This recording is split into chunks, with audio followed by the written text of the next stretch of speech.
Good evening, I'm Ben, and welcome to the show where you and I gather around this campfire to hear some of our fellow campers' scariest experiences.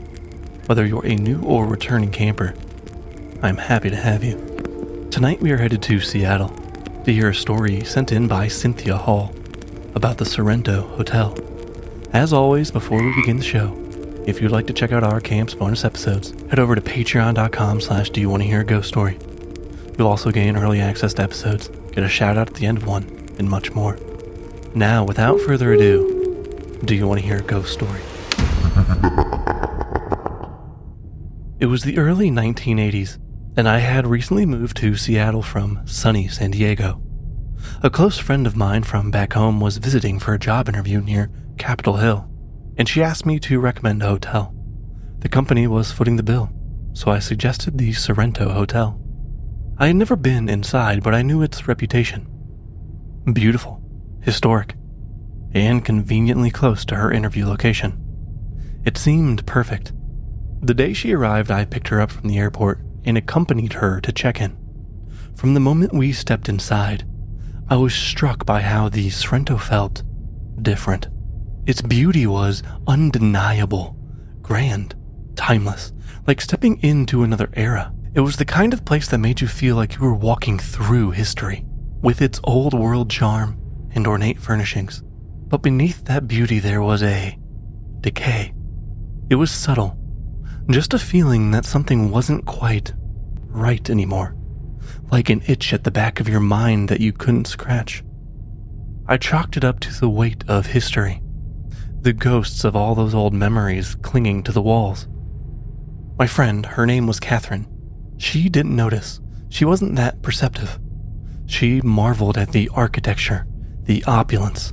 Her eyes were bright with the excitement of the hotel. The hotel staff greeted us warmly, and everything seemed to be in order. Her room was located on either the third or fourth floor. I don't remember exactly anymore, but her room had the same vintage elegance as the rest of the hotel. A 4-post bed, heavy curtains that seemed to block out the rest of the world inside of this bubble of quiet luxury. The only downside to the room was that it was freezing cold. Given that it was midsummer in Seattle, this was quite strange. The city was practically glowing under the warm sun. Catherine called the front desk to ask about turning off the air conditioner, but they informed her, much to our surprise, that at the time the building didn't have AC. They suggested we open the windows to let in that warmer summer breeze. We laughed this off, a little odd for sure, but nothing to worry about. After all, you could always just bundle up when you're trying to sleep. We ended up going out for lunch, enjoying the warm weather while she was in town. Conversation was easy, catching up on my life since I'd moved away. The food was also good, and for a while that strange chill of hotel rooms slipped our minds. But when we returned to the Sorrento, I went up to her room with her. The moment I stepped inside, I felt it again. That heaviness, that decay. That strange sense that there was something wrong, something off. It was more intense this time, like the air itself was becoming thicker with something I couldn't quite name, a feeling lost to history. The cold was still there in this summer heat. I tried to ignore the gnawing discomfort in my gut, but it only seemed to grow. It wasn't like I could see or hear anything specific. It was just a sense or presence, something in the air that made the hair on the back of my neck stand up. I made up an excuse to leave, something about needing to get back to my apartment to take care of some errands. Catherine did give me a puzzled look, but she didn't question it. I told her to call me when she was ready for dinner, and I left. I tried to convince myself that it was all in my head, that maybe I was sick or something.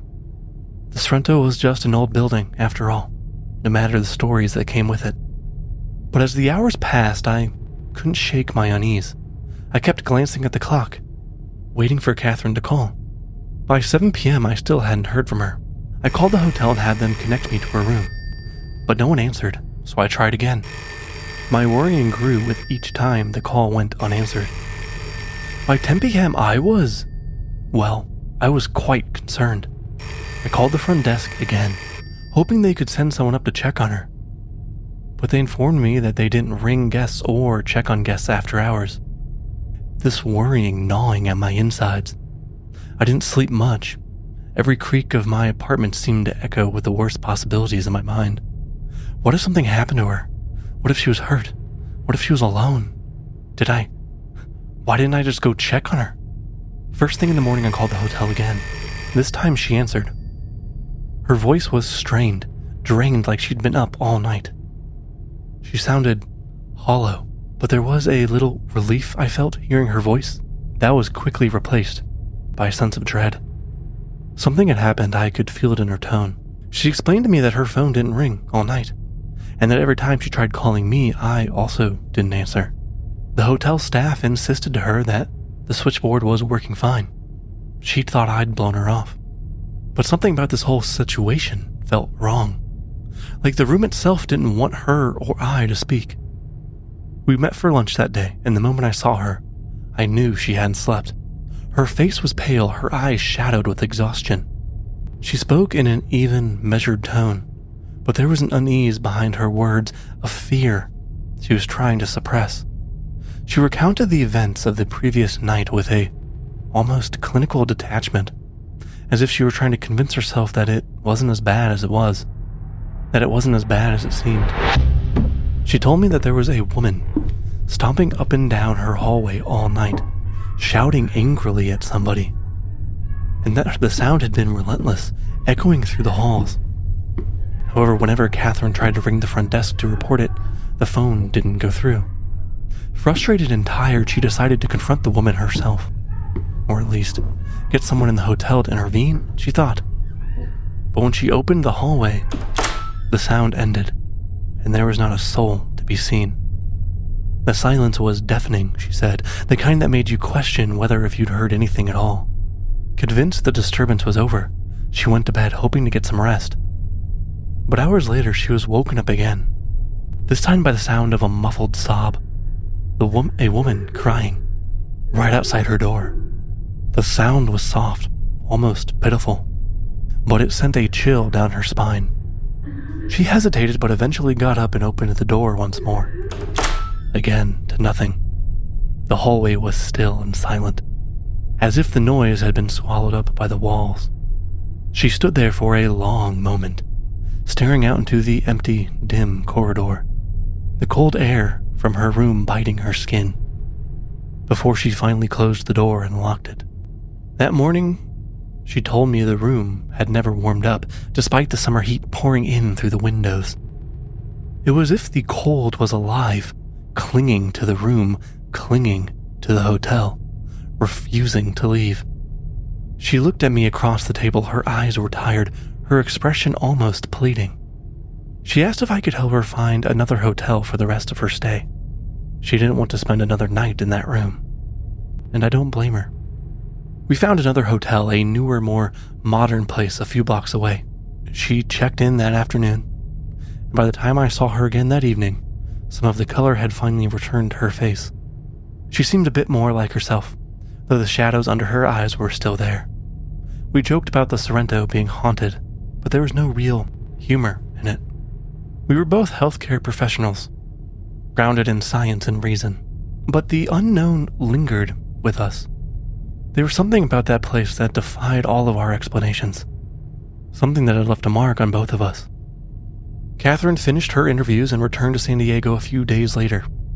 She seemed fine and life moved on. But that memory of the Sorrento stayed with me. I couldn't forget the way the air had felt in that room. I couldn't forget the look in Catherine's eyes when she told me about the footsteps, the shouting, the crying. It was the look of someone who had seen something they couldn't explain, something that had shaken them to their core. Unfortunately, Catherine passed away a few years ago, so now it's only me left to tell this story. I'll never forget about the Sorrento Hotel, the beauty of its halls, the chill in its air, the uneasy feeling of something in there. I think about that day and night often, the strangeness of it all, the things Catherine couldn't explain to me. Sometimes, late at night, I wonder if it was just a trick of the plumbing on her tired mind, or if there really was something going on in that room, something that didn't want her there. So if you ever find yourself at the Sorrento Hotel, especially on the 3rd or 4th floor, you might have to do some asking before you book the room. Maybe you'll hear some footsteps too. Maybe you'll feel that chill in the air, the weight of something you can't quite explain. If you do remember this story, know that you're not alone. Know that one of my best friends experienced it too. The Sorrento Hotel is still there and remains beautiful, grand, and timeless as always. And while in the 1980s the stories of its hauntings were rare and few, today, its haunted mystique is known, without a doubt. Though it's not haunted by a woman in white or any of your typical ghosts, it's haunted by this sense of unease of anyone who steps in there. It's a place haunted by memory, by history, by the seen and unseen. Thank you, Cynthia, for allowing me to share your story. You know, I haven't been to Seattle in a while, and while I did, I wasn't much into ghosts at the time. I did do a ghost tour of Pike Place, but that was about it. I didn't do much research to figure out the best place to stay. I'm sure if I'd had, I would have wanted to stay at the Sorrento. Maybe next summer I'll be able to make a trip, and I'll see if your friend Catherine's ghost pays me a visit as well. I don't have much more show announcements this week, so I'll leave you here for the night. If you want to get early access to ad-free episodes, a shout out at the end of one, and much more, head over to patreon.com/doyouwanttohearaghost story. And as always, I'm glad to have you all as campers on this journey. So please keep sharing the show with anyone you think might like these stories, or someone you are trying to scare. If you are enjoying it, go ahead and leave a review. I would love to hear from you. Until next time.